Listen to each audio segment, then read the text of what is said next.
Court में कि कोई निर्माण काम बना हुआ है, चाहे वो तालाब हो, सड़क हो, कुछ भी हो, जब हमें शंका होती है कि जब हम फिजिकली जाकर देखते हैं तो वहां नहीं होता वो बना हुआ, इसलिए हम लोग प्रश्न लगाते हैं। हमने कुछ प्रश्न लगा तो प्रश्न लगाने में यहाँ विधानसभा के अंदर भी असत्य जानकारी मिली। मेरी सिर्फ नाराजगी इतनी है। और दूसरा मेरा इसमें पूरा प्रश्न था कि ग्रामीण यांत्रिकी सेवा के माध्यम से जितने भी तालाब बनते हैं आदिवासी इलाके में, किसी भी इलाके, पूरे राज्य में कई बार बनते हैं, तो 2 या 3 दिन के अंदर पूरे पूरे तालाब बना दिए जाते हैं और तालाब बनाने का काम रात में चलता। जय जोहार, नमस्कार, जय भीम, जय संविधान। यूडी बांसवाड़ा लाइव न्यूज में आपका स्वागत है और मैं हूं आपके साथ आपका अपना छोटा भाई उमेश डामोर। तो आज की अपडेट यह है कि विधायक कमलेश्वर डोडियार सेलाना के किस तरह विधानसभा में आवाज उठाई और वह बोले और अपने आवाज में दम रखा। तो आप भी देखिए और कमेंट करके जरूर बताइए कि आपको क्या सुविधा चाहिए और क्या वो फिर बोले, तो ताकि उनसे हम अनुरोध करें और आगे फिर ऐसी ही आवाज विधानसभा में आमने सामने मंत्री के सामने उठा सके। तो सुनिए और कमेंट जरूर करिए। तो मिलता हूं अगले वीडियो में। मधु गहलोत जी नहीं है? श्री कमलेश्वर डोडियार जी। माननीय अध्यक्ष महोदय, आपके माध्यम से माननीय मंत्री महोदय से मेरा प्रश्न है। जनवरी 2018 से प्रश्न दिनांक तक रतलाम जिला। कमलेश जी, प्रश्न क्रमांक बोलकर आप बैठो जिससे आपकी उपस्थिति हो जाए, फिर मंत्री जी उत्तर पटल पर रखने की घोषणा करेंगे, उसके बाद आप सप्लीमेंट्री करो। प्रश्न तो पूछ लो, पूरा प्रश्न पूछ लो। 147 है प्रश्न। हाँ ठीक है, आप बैठ जाइए। आप माननीय मंत्री जी। अध्यक्ष जी, उत्तर सभा पटल पर रख दिया गया। कमलेश्वर जी आप सप्लीमेंट्री करें। माननीय अध्यक्ष महोदय, जो मेरे को दिया है आंसर, उसमें सरल क्रमांक 5353 पर लिख के दिया है आमलीपाड़ा ग्राम पंचायत बाजना जनपद की अति।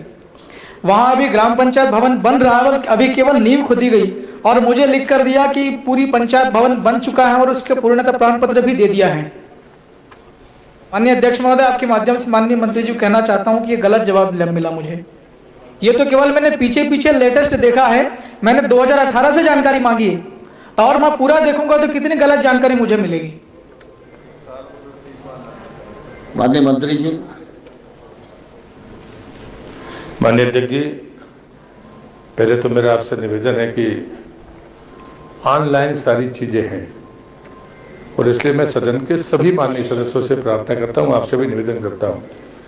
2018 से उन्हें जानकारियां मांगी हैं जो ऑनलाइन भी हैं और वो बाकायदा रिकॉर्ड में मौजूद भी है। जब मैं लोकसभा से आया हूं, हमारे यहाँ 3 साल की जानकारियां ली जाती है, लेकिन जो ऑनलाइन होती हैं वो तो कम से कम मुझे लगता है हमें देखना चाहिए।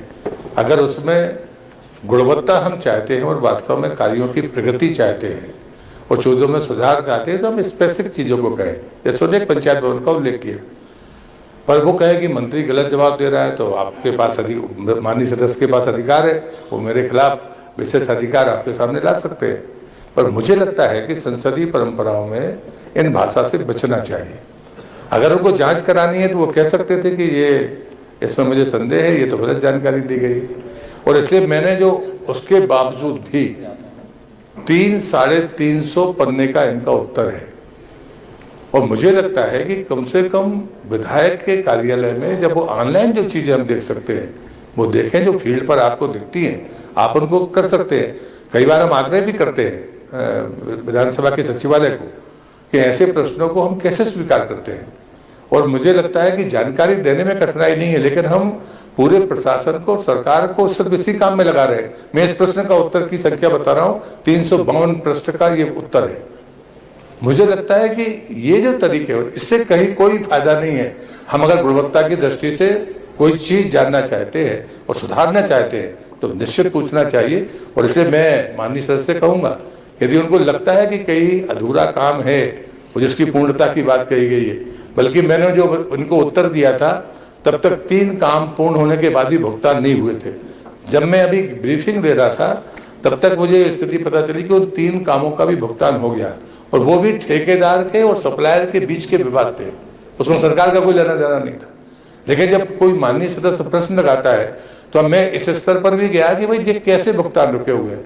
उन्होंने साफ कहा कि ये सप्लायर और उसके बीच के भुगतान थे, और मेरे प्रश्न देने समय अभी मैं उनको ये और कह रहा हूं, जो मैंने उनको लिख कर दिया था कि 3 भुगतान शेष थे, वो भी पूर्ण हो गए हैं, जब मैं यहाँ खड़े होकर सदन में उत्तर दे रहा हूँ। कमलेश्वर जी, कोई सप्लीमेंट्री स्पेसिफिक हो तो करो, नहीं तो फिर वो 300 पेज थोड़े अध्ययन कर लो आप। माननीय अध्यक्ष महोदय, मेरा प्रश्न लगाने का केवल एक ही कारण था। अभी माननीय मंत्री जी ने कहा है कि ऑनलाइन सारी चीजें अवेलेबल हैं। हम जब ऑनलाइन देखते हैं तो हमें कागज में दिखाई देता है, ऑनलाइन में रिकॉर्ड में, कि कोई निर्माण काम बना हुआ है, चाहे वो तालाब हो, सड़क हो, कुछ भी हो।